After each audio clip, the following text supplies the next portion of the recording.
અને હવે વાત કરીએ સુરતની, કારણ કે સુરતમાં અસામાજિક તત્વોનો આતંક યથાવત છે। પાંડેસરામાં 10 થી 12 ગાડીઓમાં તોડફોડ કરી હતી।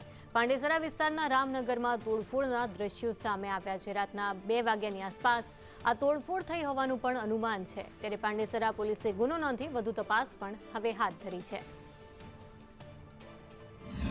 સુરતના પાંડેસરા વિસ્તારમાં અસામાજિક તત્વોનો આતંક સામે આવ્યો છે। પાંડેસરા વિસ્તારના રામનગર ખાતે ગત મોડી રાત્રે જે છે કેટલાક અસામાજિક તત્વો દ્વારા 10 થી 12 જેટલી ગાડીઓમાં તોડફોડ કરવામાં આવી હતી। તેમાંથી કુલ 8 જેટલી ગાડીઓમાં ભારે નુકસાન થવા પામી છે।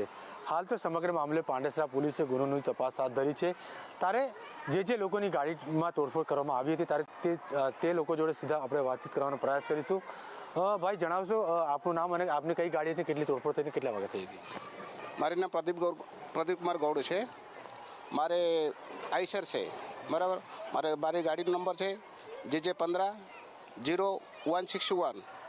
હું 12 વાગે કામ કરીને રાત્રે ગાડી અહીંયા પાર્કિંગ કરી, ત્યાર પછી હું સુવા ચાલ્યો ગયો અને અહીંયા કમસે કમ 10 થી 15 ગાડીઓ ઊભી હતી અને 15 ગાડીઓમાંથી 8 ગાડીઓનું બહુ બધું નુકસાન થયું છે। જે લોકોની ગાડીમાં તોડફોડ કરવાના આવનાર હતી તે તમામ લોકોએ પોતાની વીતી જણાવી છે અને ટુકડાઓ અહીં નાખવામાં આવ્યા છે। હાલ તો સમગ્ર બાબતે પાંડેસરા પોલીસે આ જે છે ગુનો નોંધી તપાસ હાથ ધરી છે। જો કહી શકાય છે કે સુરતમાં ખરેખર અસામાજિક તત્વોનો પોલીસનો ખોફ ના હોય તેવું ફરી એક વખત ઘટના સામે આવ્યું તેવું હાલ શક્ય કહી શકાય છે। કેમેરામેન ભૂષણ ચૌધરી સાથે જયેન્દ્ર પાંડે, સંદેશ ન્યૂઝ, સુરત।